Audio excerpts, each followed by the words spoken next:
Buenas tardes, les doy la bienvenida a esta videoclase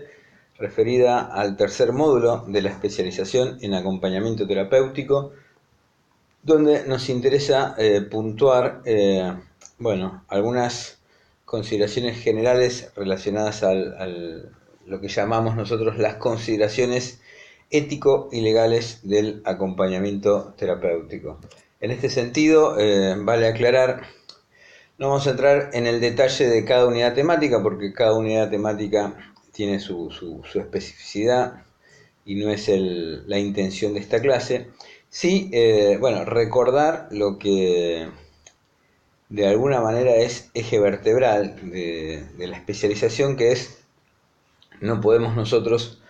formarnos en un oficio, en una práctica terapéutica, sin desconocer el marco normativo que no solo involucra a la salud mental, pero principalmente a la salud mental en una práctica como la del acompañamiento terapéutico, sino también, en segundo lugar, en importancia, al campo de la discapacidad, o mejor llamados los derechos de las personas con discapacidad. Pero también recordamos que el acompañamiento es una práctica que tiene muchísima afinidad con lo que hace un tiempo hemos oportunamente acostumbrado a llamar los grupos poblacionales en situación de vulnerabilidad. Vulnerabilidad respecto de la protección, garantía de sus derechos y la prevención de sus violaciones de derechos. En ese sentido, los grupos poblacionales específicos que nos conciernen, sus normativas en términos de leyes nacionales o convenciones y tratados internacionales de los que derivan entonces estas leyes, que en general se llaman leyes de protección, como la protección a la salud mental o al derecho a la salud mental, la protección de derechos de personas con discapacidad. También es importante destacar entonces el campo que ocupan los otros grupos poblacionales muy importantes, que es el adulto mayor, las mujeres y los niños, niñas y adolescentes, para lo cual, para estos últimos dos grupos poblacionales, corresponde incluir en nuestra formación la lectura y análisis de la legislación que se expresa en la Ley 26.061 de Protección Integral de Niños, Niñas y Adolescentes, y la correspondiente Ley 26.485 para erradicar, sancionar y prevenir la violencia contra las mujeres en todos sus tipos y ámbitos de desempeño, tanto personal, familiar como público y social. Una de las leyes más brillantes que promulgó la Nación en los últimos años, recientemente, ya hace algunos años hasta aquí, que nos previene de nociones como la violencia, la obstetricia como un tipo de violencia, y la violencia institucional como una otra tipificación de una violencia que padece el sesgo de la desigualdad por cuestiones de género, lo que llamamos aquí nosotros convertir una diferencia en una desigualdad. Por supuesto que más inmediatamente nos concierne la Ley Nacional de Protección de Derechos de Personas con Discapacidad, Ley 26.378, y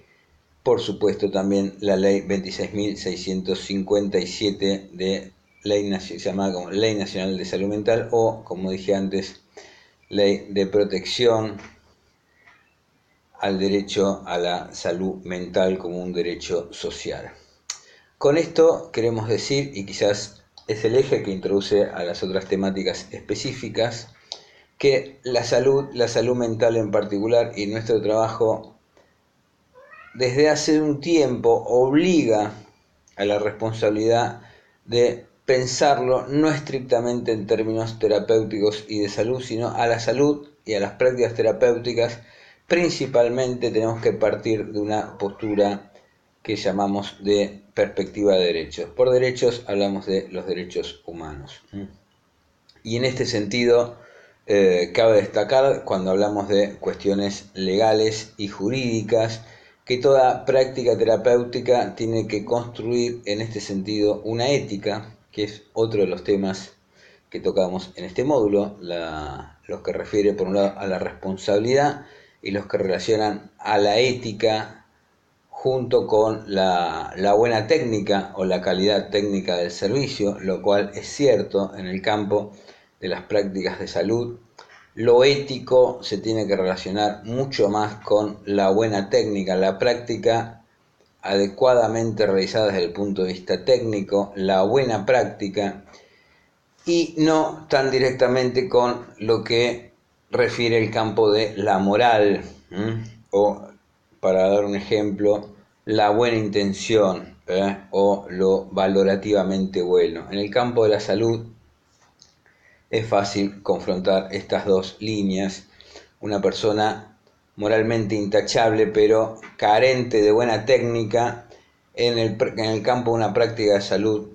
claramente va a desarrollar una práctica éticamente reprochable. Ética se relaciona mucho más íntima y directamente al campo de la técnica que al campo de la moral en el campo de la salud y sus prácticas. Por supuesto que,